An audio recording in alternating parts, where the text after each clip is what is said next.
Well, welcome to the 700 Club. The catastrophic fires in California continue to burn, and the return today of high winds is expected to fan the flames. At least 24 people have died and 12,000 buildings have been destroyed. CBN's Operation Blessing is on the ground in Los Angeles, bringing aid to victims and first responders. Dale Hurd reports on the latest.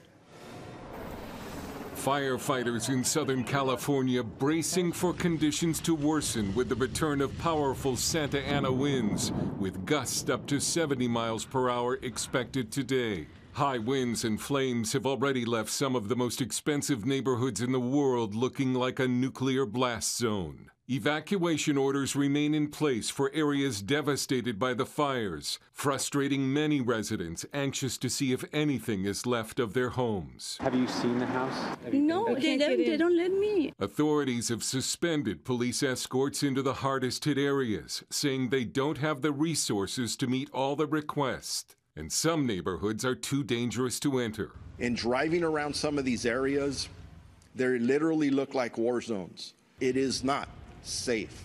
We want to get you back into your homes, but we can't allow that until it is safe for you to do so. There's no power, there's no water, there's broken gas lines, and we have unstable structures. Governor Gavin Newsom says he will ease building restrictions and permitting requirements to help homeless residents rebuild faster. It's insanity. Hotels are packed to the gills. Shelters are packed to the gills. CBN's Operation Blessing is working with the Dream Center and LA's Cathedral Church, serving hundreds of meals and supplying water, relief kits, N95 masks, and solar lamps. It's been nothing short of miraculous what God has done over the last 48 hours. It started with a text message to what can we do, and ended with a 53-foot truck from Operation Blessing showing up. Churches everywhere coming together to support people, to bless them. More than 150 volunteers organized and prepped hygiene supplies, food kits, baby formula, cookware, and other goods. In all, more than 1,100 people were served. I think the work you guys are doing is incredible. This is such a blessing for us, and I know it'll be a blessing for our neighbors. Operation Blessing is also helping feed first responders. We see a lot of firefighters, first responders all over the place here, where they get together.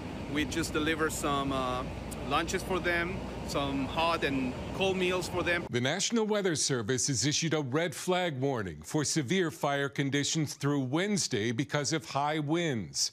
Nearly 10 million people are on fire alert. Dale Hurd, CBN News. Well, if you're a member of the 700 Club, that's you in action on the ground in California right now, helping people in desperate need. There's so many that are now without anything, that their homes have been completely destroyed. The evacuations came so quickly, they weren't able to carry even necessary items out with them.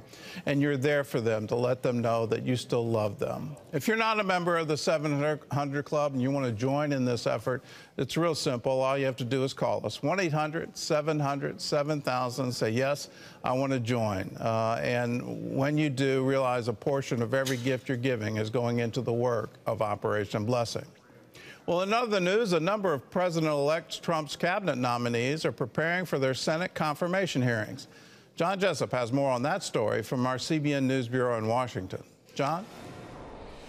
That's right, Gordon. Senators will have the chance to publicly question the nominees on their policy positions and qualifications. 14 candidates are slated to appear before lawmakers this week, including Pete Hegseth, Trump's pick for Secretary of Defense. Last month, Hegseth spent several days in meetings on Capitol Hill trying to gain Senate support. Also on the calendar is South Dakota Governor Kristi Noem, Trump's choice for Homeland Security Secretary, as well as Attorney General nominee Pam Bondi. The GOP holds 53 Senate seats, meaning they can't lose more than 2 Republican votes per nominee. Well, turning now to Israel, where officials report significant progress in negotiations for a ceasefire and hostage release in Gaza. A deal reportedly is near completion, although an Israeli official denied an earlier statement that they've received a final proposal from Hamas. Prospects for an agreement increased Sunday when Israel dispatched a delegation to Doha after sensing Hamas is ready to make concessions. Also on Sunday, Israel's Benjamin Netanyahu spoke with President Joe Biden on the phone. The president stressing, quote, an immediate need for a ceasefire and return of the hostages, along with a surge in humanitarian aid in Gaza. Gordon, back over to you. Well, I hope they don't pressure Israel too hard on this and have them have some kind of partial release or some kind of deal where Hamas can keep its weapons and maintain power in Gaza. For the Gazan people, for their sake, they need to be free of Hamas. And that means every single one of those fighters laying down their weapons and unconditional surrender and total return of the hostages.